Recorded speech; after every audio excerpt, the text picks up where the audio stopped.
There's one power, invisible, and you see it everywhere and every day.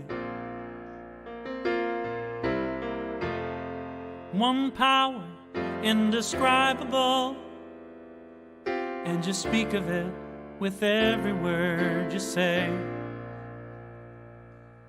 Mysterious until you know the truth. As simple as the love inside of you. Call it God, call it Spirit, call it Jesus, call it Lord, call it Buddha, Baha'u'llah, angels' wings or heaven's door. But whatever name you give it, it's all one power, can't you see? It's the power of the love in you and me. One power, one power.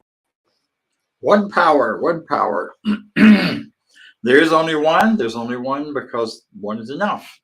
One individual, universal, and perfect expression of life. We call it God. We call it Spirit. We call it all those names that Daniel was singing about. So I'm here to remind you that such is the nature of life, that all it asks and all it wants is the opportunity to appear. You are that opportunity. So am I. And so it is. I want to welcome you this morning to the Center for Spiritual Living Midtown, Atlanta. Although, while that is our focus and where we sort of flow from, we have folks on here involved in this from all over the country and sometimes all over the world. So I'm very grateful that you chose to take some time to spend with us, to spend with these ideas, to spend getting a better opportunity and a better way to bring your life forward into a greater expression of good and the goodness that matters to you. So whoever you are, we know who you are. We do. We know that you are an expression of the divine. We don't know your name, perhaps, or your personality, or all those other things that we use to define ourselves, your pronouns, your sexual identity, your sexual preferences, your ethnicity, your racial connections, none of that. But what we do know is that what in the midst of and because of and as part of all of that, that is your divine expression of the infinite, showing up in one particular individual way. So we honor you. We believe in you. We believe in the ability of every human being to tap into that greater truth within them and bring it forth in rich and wonderful ways. So knowing that and knowing that you are here with us to celebrate, we celebrate you, we celebrate each other. We come together this morning to have some good ideas and to share some things, some ideas. So to know more about who we are, you might want to go to our website, Center for Spiritual Living Midtown.org, where we have a lot of information and a lot of ideas. We'd also invite you to listen now as we share a part of our Declaration of Principle.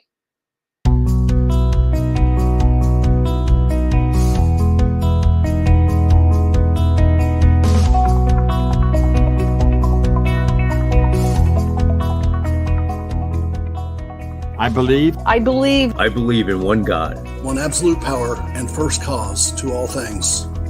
I believe that this power is perfect love and creates out of a desire to express love. I believe all thought is creative, and how I choose to think creates my personal experience.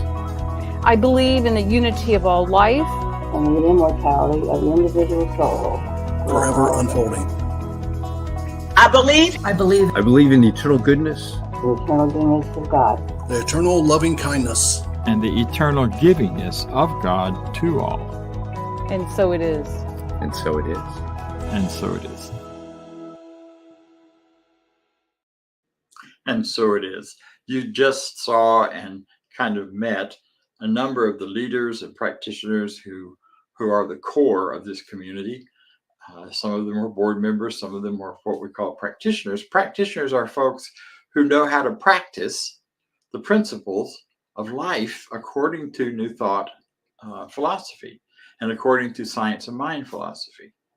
What we do and what we believe is that by understanding how the universe works, how life works, we can make better use of it for ourselves, because that's why we're here, is to enjoy life and to be part of life. We've already had it all given to us. What we get to do then is discover and find our way through and finding the joy and the freedom and the peace of living it and living it well. A practitioner is someone who has done that for themselves. Doesn't mean they have arrived, because none of us arrive. We're all growing. We're all always finding new depth and new power and new goodness in our lives. But a practitioner is someone who has demonstrated the ability to do that. And even though everyone who practices this teaching is a practitioner, those who are licensed practitioners have demonstrated they can do this for themselves, and they can assist you along the way towards your goals and dreams and ideas of a fuller expression of life. So today we have one of our practitioners with us who will be sharing some words and then leading us in a affirmative prayer, spiritual mind treatment. She first walked into a class a number of years ago, not long after I got here, and sort of blew me away because she was back in town after being in Kuwait. And it wasn't just that fact, but the articulate clarity with which she spoke the teaching and spoke the ideas of the teaching. So I am very grateful to be able to introduce to you today the absolutely wonderful Maya. Thank you. Thank you so much, Dr. Bob. Good morning, CSL Midtown. This practitioner session is going to be a period of self-reflection followed by personal prayer treatment. I'm going to ask you a series of questions, and I want you to actually answer them, whether in your mind. You can answer out loud if you're in a space where you feel free to do so. If you're on Facebook or YouTube or Zoom, you can type a number 1 in the chat, as the cool kids say, if your answer to this question I'm about to ask is yes. So I'm going to ask you some questions, and I want you to answer for yourself. Remember, this is a period of self-reflection. Who here truly desires to be happy, loved, appreciated, fulfilled, well provided for, and at peace? Who here truly desires to be happy, loved, appreciated, fulfilled, well provided for, at peace? Okay, question number 2. Listen carefully, because it's similar to the first question, but not exactly the same. Who here truly believes that you can be happy, loved, fulfilled, well provided for, at peace? Which would be great, because in this New Thought Science of Mind teaching, we teach that life happens to you according to your belief. So type a 1 in the chat, answer in your mind, answer out loud, or raise your hand. Who here truly believes that you can be happy, loved, fulfilled, well provided for, at peace, etc.? And question number 3. Who here truly believes that you can be happy, loved, appreciated, fulfilled, well provided for, at peace, at all times, every moment, all the time? At all times, every moment, all the time. So I imagine you might be thinking, wait, at all times, every moment, all the time? That sounds a bit extreme. Most of us would like to say yes, because, you know, we're all in Science of Mind. We're all students and practitioners here. But based on the way we've been taught in this world, is that really realistic? Some of us might have said yes, but most, at least with some hesitation. So even those who may have said yes, but with some hesitation, that hesitation indicates that there's some wavering there, some doubt in there. Because how realistic is it for everything to be good all the time? to be happy, loved, appreciated, fulfilled, well provided for, at peace, etc., all the time. To most people, it just doesn't seem realistic because life has given us lots of evidence to support the contrary. I mean, I can experience all the great good some of the time, a lot of the time, even most of the time. But if not all the time, what am I expecting to experience instead during those other periods? So we have all these slots filled with great good, happiness, love, appreciation, fulfillment, provision, peace, etc. And then those other slots where I can't expect for that to be happening all the time, what am I expecting to experience instead? What do I believe is done unto us according to our belief? Life happens, life unfolds according to our belief. Another question, final question. Who here truly desires to have periods of time where you experience something other than good, other than being happy, loved, appreciated, fulfilled, well provided for, at peace, etc.? Type 1 in the chat. If you truly desire to experience something other than being happy, loved, fulfilled, appreciated, well provided for, at peace, etc. My educated guess is that most of us did not raise our hand for that one. So I don't want to have periods of time in my life where I experience something other than good, because I know that life happens to me according to my belief. And yet I hesitate to say that I expect to experience great good at all times, at every moment, all the time. So I submit to you, my dear friends, that for most of us, no matter how long we've been in this teaching, we still have some room to grow, to work on our belief, to work on our consciousness of good. But not to worry, I have great news for you.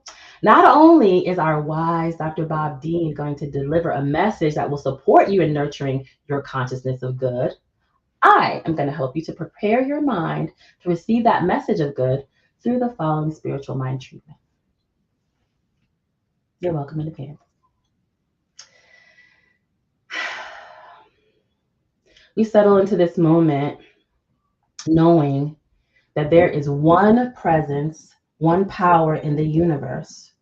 That presence, that power is God, infinite, intelligent life that lives and moves and has its being in all, through all, as all. There is one life. That life is God, and God's mind is my mind right now.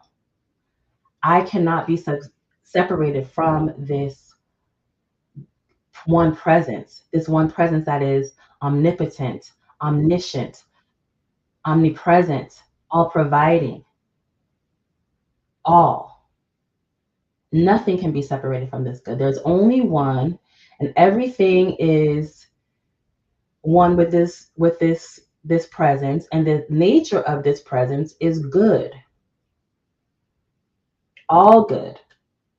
The nature of this presence is all good, and I cannot be separated from it, and nothing is separated from it. So therefore, in the words of Ernest Holmes, good and more good is mine.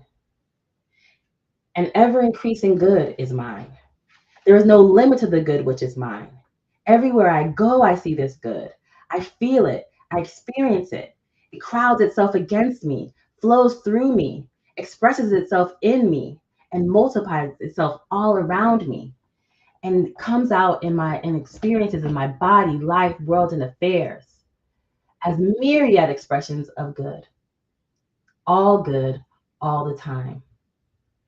I give thanks that this is the truth. I allow it to be, and so it is. Amen. And now, our celebration music.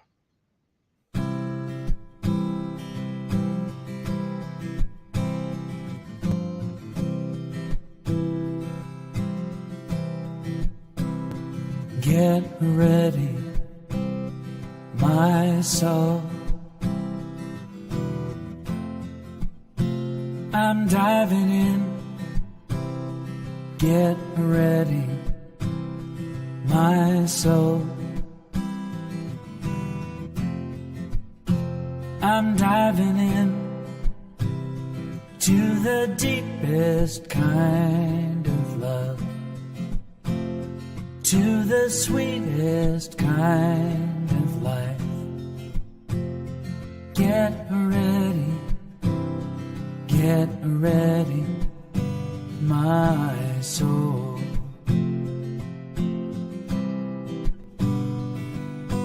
Everything I've ever done, everything I've ever seen, everything I've lost or won, everything I've ever dreamed has brought me here to the present moment, here to a new beginning here.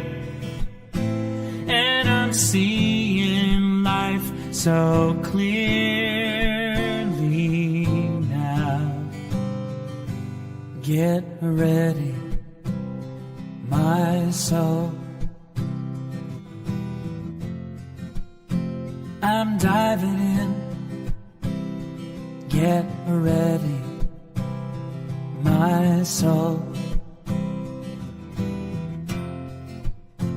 I'm diving in to the deepest kind of love, to the sweetest kind of life. Get ready,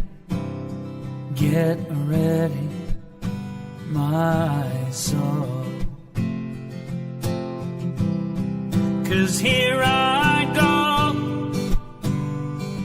deeper, deeper, deeper than I've ever been before. Here I go, closer, closer, closer to my sacred source. Here I go, deeper, deeper, deeper than I've ever been before. Here I go, closer, closer, closer to my sacred source. Get ready, my soul.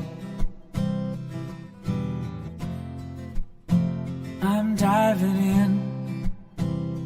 Get ready, my soul.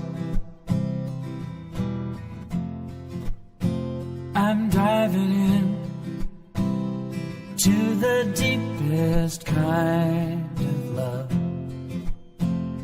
to the sweetest kind of life. Get ready, my soul.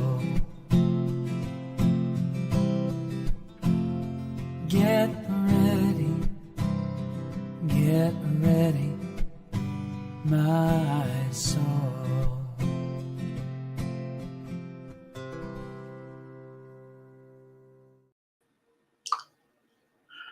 Wow. Get ready, my soul. Thank you, Daniel Neymod. And wow, Maya, thank you so much. I told y'all. She's good. She's right on. So building a consciousness of good, how to do that, how to do more of it than what perhaps you've done before. That's the theme today. First time I walked into a Science of Mind church, it was the Atlanta Church of Religious Science back in around, I think it was about 1985. And I went there because I had been in a 12-step program, and my sponsor said, you got to go add some other things to it. So I did, and I got there, and I was in the midst of working on a doctorate in pastoral care and pastoral counseling. And I was struggling with the idea that there's all of these wonderful religions, and they all have their stories, and they're all part of some kind of cultural expression of what God is, what life's about, how it works. And I kept thinking there must be something behind that. And I've been writing about it and doing some research in the library about it, trying to find what that might be. I walked into the Science Mind Church that Sunday and heard Kennedy Schultz talking about something called spiritual mind treatment, which sounded like bringing in the white coats guys. It wasn't. It was simply a very specific way of talking about prayer, and prayer that isn't about making God do something or getting God's attention, because obviously he's not paying attention. He is not paying attention. It's a he God up there somewhere. Not that at all. Instead, it's a process for changing our minds, building that faith, that thing that Maya was talking about, where our beliefs really do matter and manage our physical and experiences in the life and in the world. And I don't remember much about what he said, except in my mind, I'm like, okay, this is a bunch of hocus pocus, and I'm going to prove it real fast, and it either works or it doesn't. And if it doesn't, I'm out of here. Because I'd already had a stint as a minister in another denomination, and I'd gotten pretty well burned out, and not only burned out on the activity of that, but in the belief systems of it. So I bought a little booklet by Raymond Charles Barker called How to Do Spiritual Mind Treatment. And I think it just says treatment on it. And I took it home and I read it, and I read all about how do you do this? What's the process?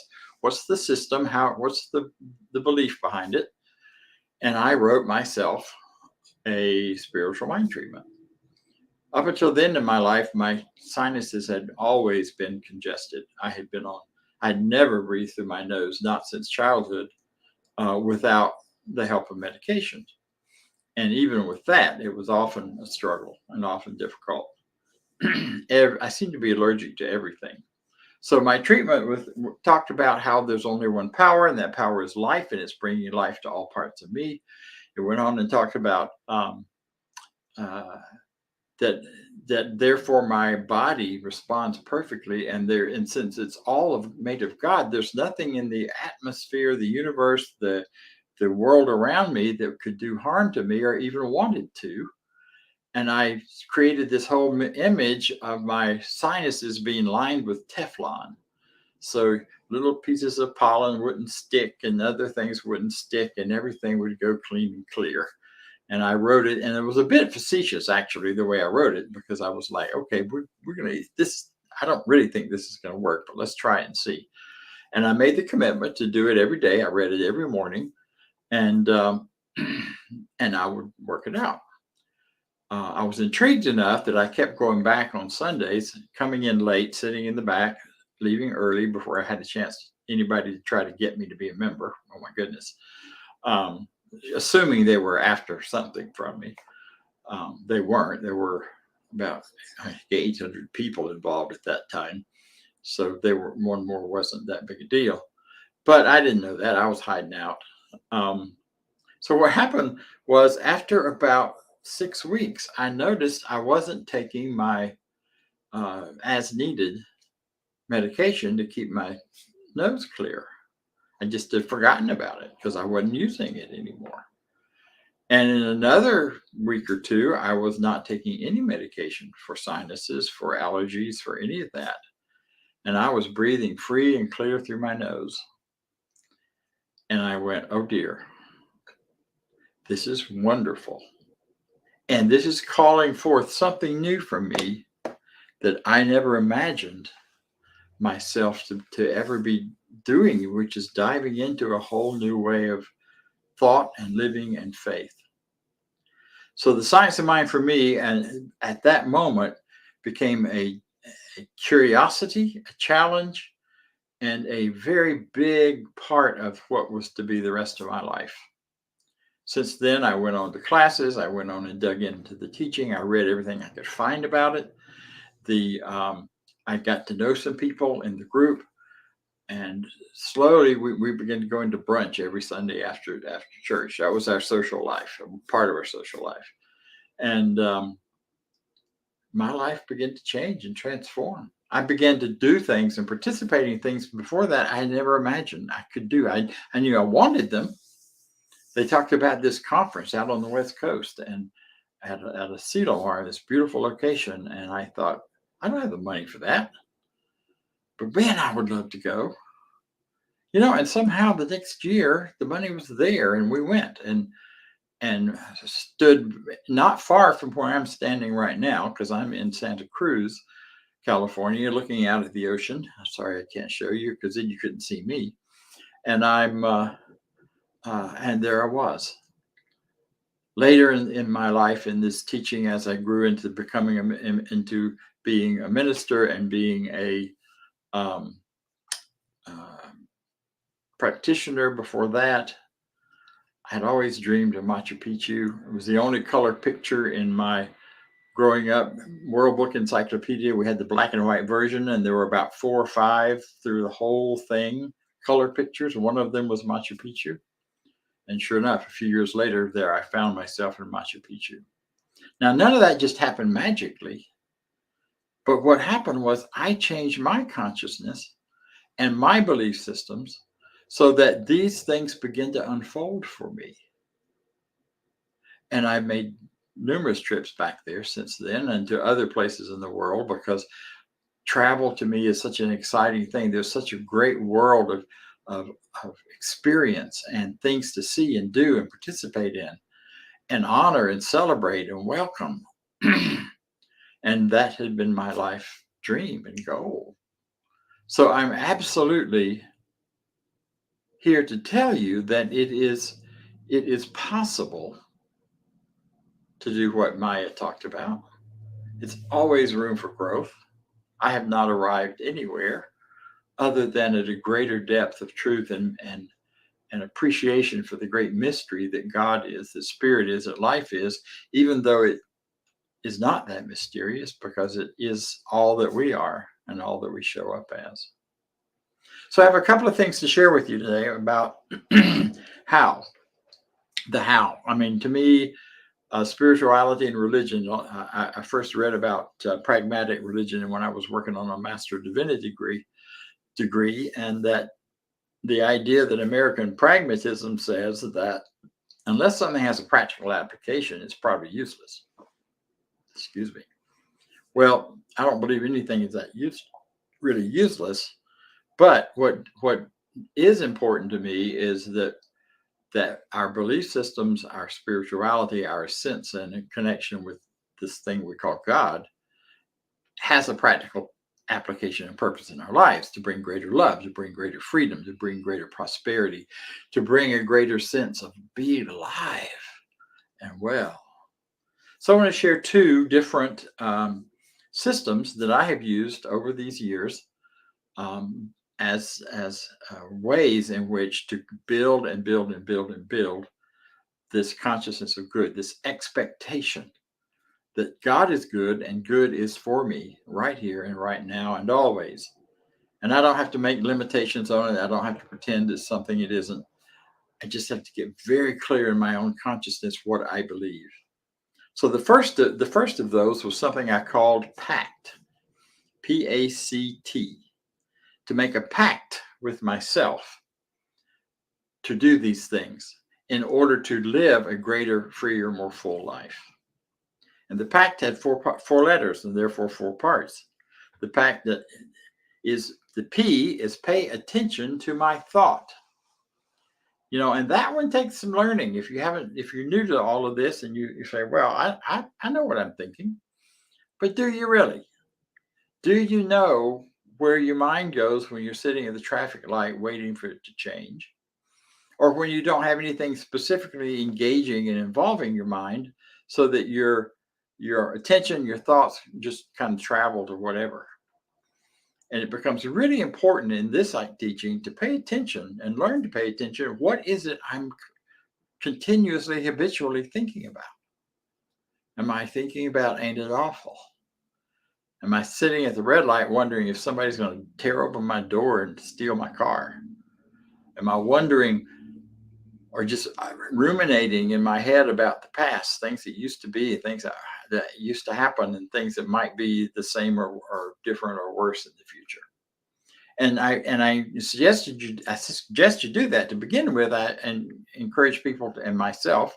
I carried a little 3x5 card in my pocket, and at random times of the day, when I would think about it, or I had an alarm on my clock on my watch that would go off at different times, and it would go off. And at that moment, what am I thinking about? Oh, wow, and write it down. So I begin to gather information in terms of paying attention to my thinking, and with the intention and the idea that I would move toward greater thinking about my good, not about the problems that might be going on. And also just to give me a picture of myself. What's going on here? The A of PACT is one that Kennedy Schultz used to talk about, and I loved hearing him talk about it. Is like, always speak highly of yourself, especially to yourself. But he would go on to say, but maybe not in public, because it's always socially acceptable. It's not socially acceptable to always speak highly of yourself, but it's always spiritually necessary. And I really loved that. And I love that idea, and began to really work with it, because most of the time I didn't. I still occasionally catch myself saying I'm sorry for stuff that I have no business being sorry for, and find myself back in those early days, though, I really did not think too much of me. And I was one of those people who hid in the crowd. I could be in a group of people, go to a dinner party with a group of people, not say a word, and be invisible, and people not even realize that I had been there until it was all over and I was gone. And then as I began to wake up and pay attention and always speak highly of myself in my own mind, I began to realize that what I had to say mattered, what I thought mattered. Not only to me, but it might matter to someone else. And so I began to share it. And my life went through a whole transformation, where I'm now standing in front of a camera talking to you, looking at the beach. I mean, it's pretty wonderful. And never in my wildest dreams back in those days did I think I would be doing this kind of, anything like this kind of life or this kind of work. Always speak highly of yourself, to yourself and to others, because that has changed in our world. Depending on the tone and the way in which you do it, to speak highly of yourself to other people is really okay these days. It changed and transformed, as did the method for noticing and paying attention to your thoughts, which we've all got cell phones now. We have all sorts of ways to track what we're thinking and doing. And I encourage you to consider doing that. So pay attention to your thinking, always speak highly of yourself. And then the C is put consciousness first. And it's a kind of a fun little reminder that in the word react and create has the same letters as react, but the C is in the front of the word and not buried in the middle somewhere. So always, when something's going on, when you see a problem, when there seems to be something messing up in your life or in the world, go to consciousness. What's the consciousness behind that? What's the thought? What's the belief? What's the feeling? What's the idea? And as you start to pay attention to that, your consciousness begins to grow and expand. And you begin to be aware that, oh my goodness, I have this habitual thought of being a victim, of my world not working because I'm being victimized, or I'm victimized by what's happening. And as we get clear about that, we begin to have the opportunity to make different choices, to stop ourselves, to use interruptions in our thinking to get away from that. One of the things I learned in the 12-step program was to if you're going to obsess about something, why not obsess about a good idea? So when you find those things just rolling around in your head, replace it. Instead of, oh my God, something terrible is going to happen. but that there would be a really difficult, noisy way to say, God is good, God is good, God is good, I am good, life is good, life is good, life is good. You know, if you start repeating that when you've got one of those squirrels going in your head, it's interesting how soon the squirrel loses interest and you begin to feel better. And maybe you could go back to sleep if it's happening in the middle of the night. So the fourth idea of making a pact with yourself is treat. Learn how to do spiritual mind treatment. It is a specific scientific method for prayer that changes our consciousness, not God's, because God's just fine. God's been doing God for a long time. Everything's doing well. But we are the ones with the challenge. So our versions of life need to be shifted and changed. Spiritual mind treatment helps us change our minds and eliminate those ideas and thoughts and beliefs based on old history and old truth, because the truth is life begins anew in every moment. We know that from quantum physics. We know that from understanding time and understanding how creation works on the subatomic level. It starts brand new every moment, every nanosecond. It looks like it's continuous, but just like the film, you know, you see a film and it looks like it's a continuous moving thing.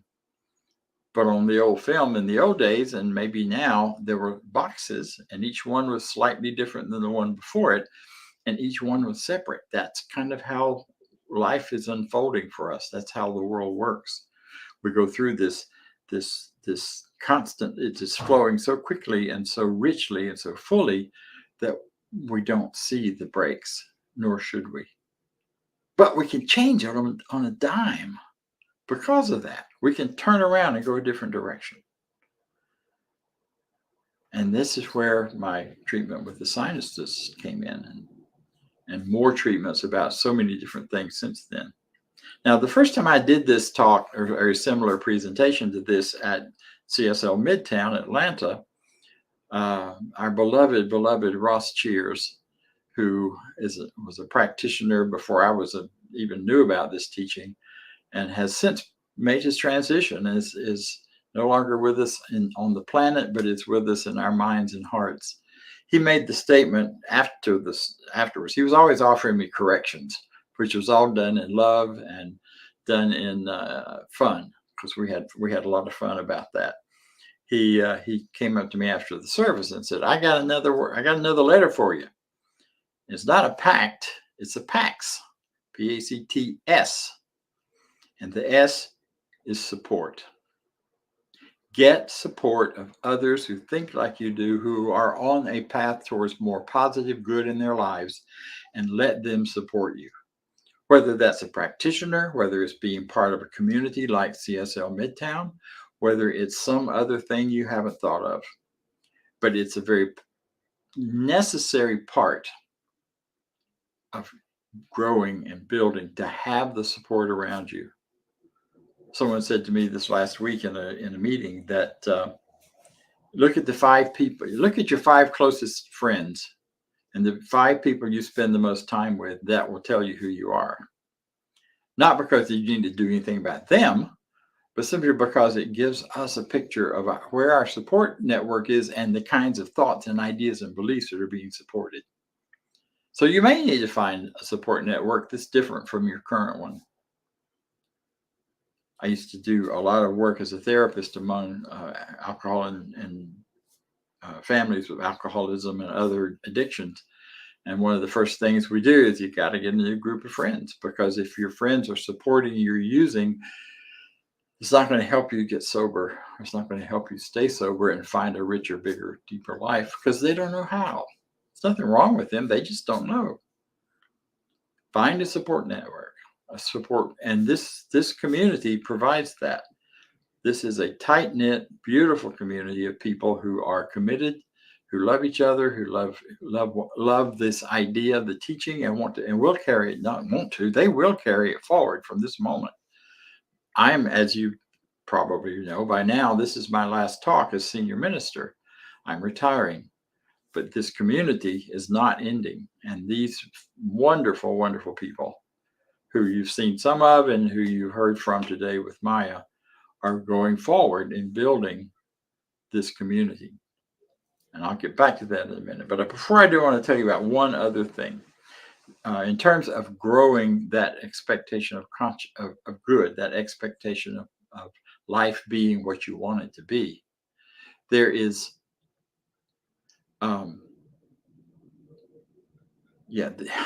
my apologies. I just distracted myself. Mind is a terrible thing to waste. Shiny things. You know how that is. Squirrel. Oh, yeah. Well, coming back to where we are, this other process is called fear to faith. And it's part of a larger co-creation process in which we take a solid look and look straight at those things you fear the most, because fear is what holds us back from faith. Fear is what stands against our faith. Fear is what would say, the fear actually is faith in something we don't want. So if we can look at our fears and shift and change those into a positive idea, then our lives unfold in a more positive direction. So that being true, then, and again, we teach fear to faith, the Center for Spiritual Living. Folks have access to that information and they can help you. There's some stuff, there was some things about it on the website. I think it's still there. Investigate it, find out. Ernest Holmes said in the textbook, this is not about turning away from what's really happening in ourselves or in the world. It's not pretending there's good when there isn't. It's not about lying to ourselves. It is about looking any discordant fact in the face squarely and looking at it and going deeper into it until you see through it to the greater good. That can be a challenge. It can be a challenge in worldview. It can be a challenge in our own personal views of ourselves. But it becomes less of a challenge when you're always speaking highly of yourself to yourself, because then things start to shift in what they mean and how they make sense or don't make sense. Instead of thinking there's something wrong with me, you begin to realize that my current confusion is simply the opportunity for something more to come forward. Confusion means you're about to step into something greater. Not knowing means there's something within you that knows that's ready to reveal to you, and it's not going to be based on the past and what you used to think. Something in you knows the better idea. So, as I said, this is my last talk as your senior minister.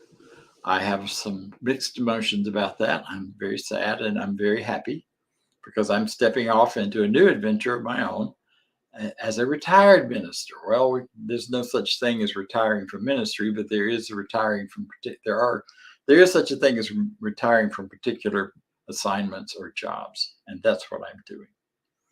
And as you go forward as a community, and I think as our whole movement goes forward as a community, there is one vitally important thing that has to happen for it to be successful. So get out your pens and paper. Here it is. Most important thing to do moving forward is to move from a minister-centric organization to a community and mission-centric organization. Other mainline denominations learned that a long time ago. And the ones that have continued to be successful are the ones where everybody knows the mission and purpose of why they're there. Whether the minister up front is somebody they like or don't like, they're there because it is purposeful and they're on a mission to be part of something. For us to, as we move forward, and as this group, and we have, as I said, we have a strong leadership group here that is in the process of defining and redefining what is the mission, and then calling all of you to it.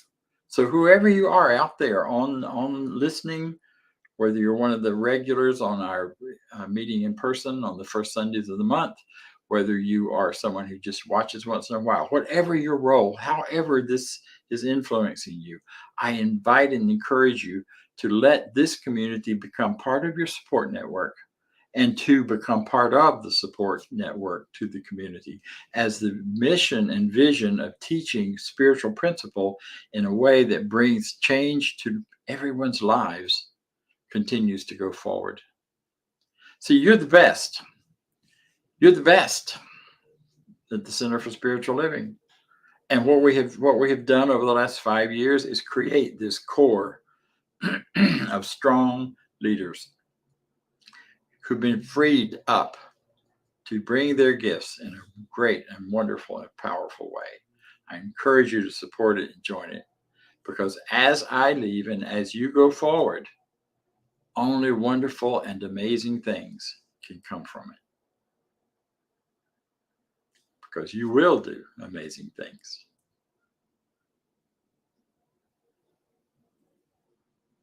Polsky? Amazing, amazing, you will do amazing things. Amazing, amazing, you will do amazing things.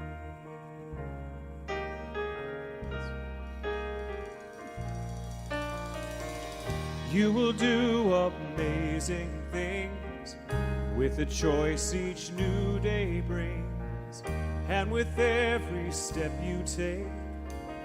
Bless the progress that you make, the reason you live is there in every gift you give. Love your life, love your dreams, you will do amazing things.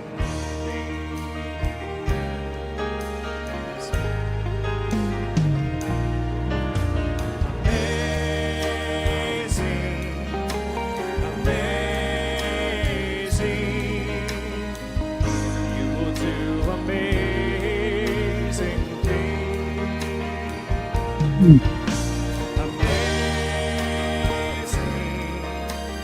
amazing, you will do amazing things.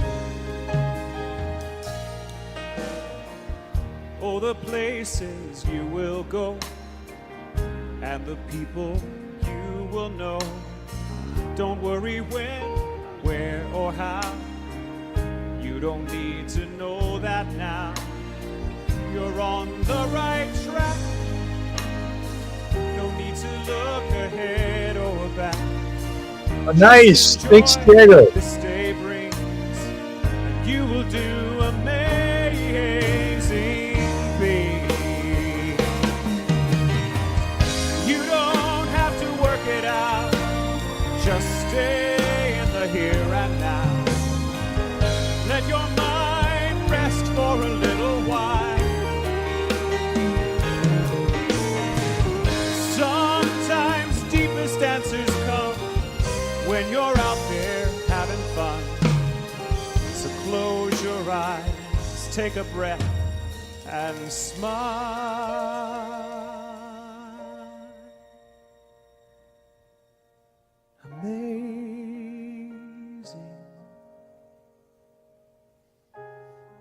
amazing, you will do amazing things. Amazing, amazing, you will do amazing things.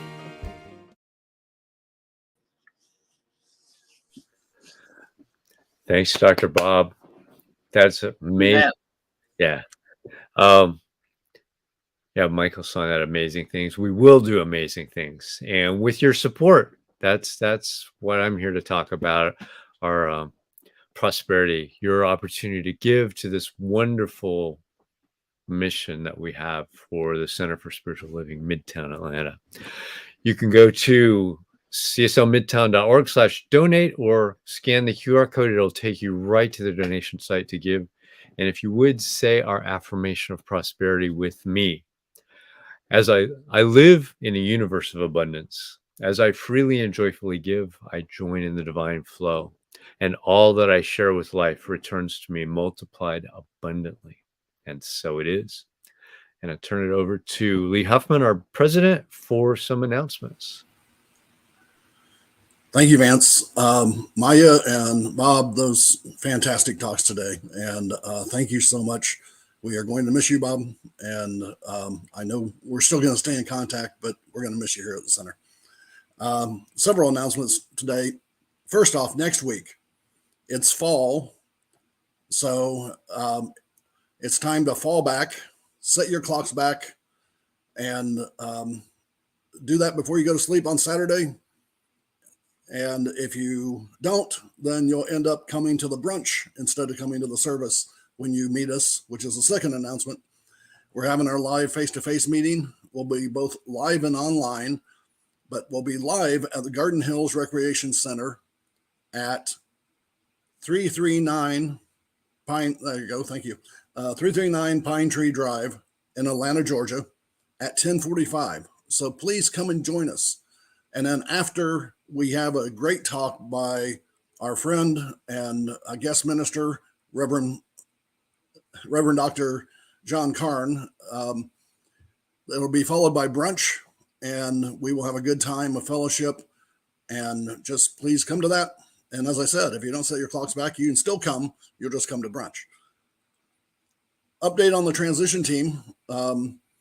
We made excellent progress. The whole year is filled out with guest speakers and a whole new system for having to communicate to them to make sure everybody's there and that everything runs smoothly for the service, songs and things like that. That's all taken care of. And we have a much better understanding as to what we as a community need to move forward real powerfully and do amazing things. So that's been just fantastic to have this team working together to move us forward and all the sub teams.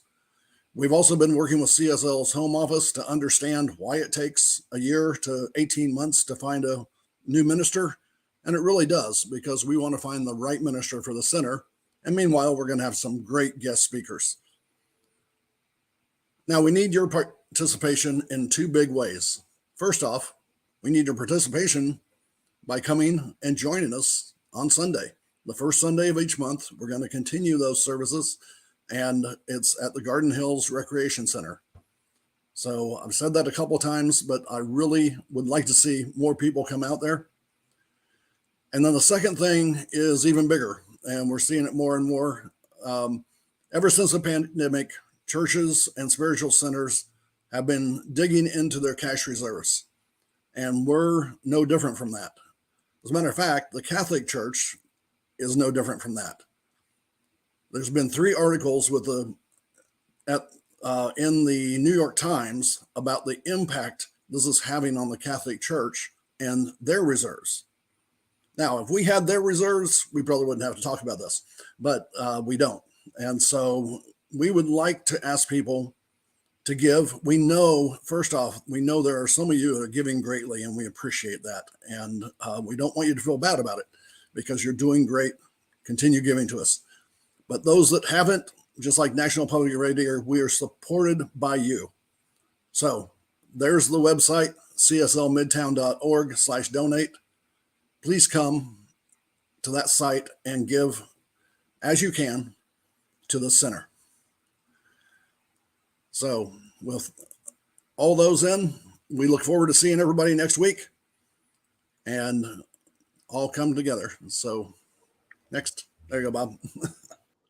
All right. Thank you, Lee. Thank you, everyone. I'm just here to close out and to tell you my heart will always be with you. You'll always be in my heart as I move forward in my life. And I know that you are doing the same. So join me, if you will, in our closing affirmation. I leave this place now knowing something better than I knew before. I go forth into the world with a heart full of love and a mind full of good sense. I look at the world in a greater way, knowing that I have within me everything I need to create the life I desire. I give thanks for this understanding. I am grateful for the spirit of life that lives through me. And so it is. I'll see you all on Zoom in just a moment. Thank you.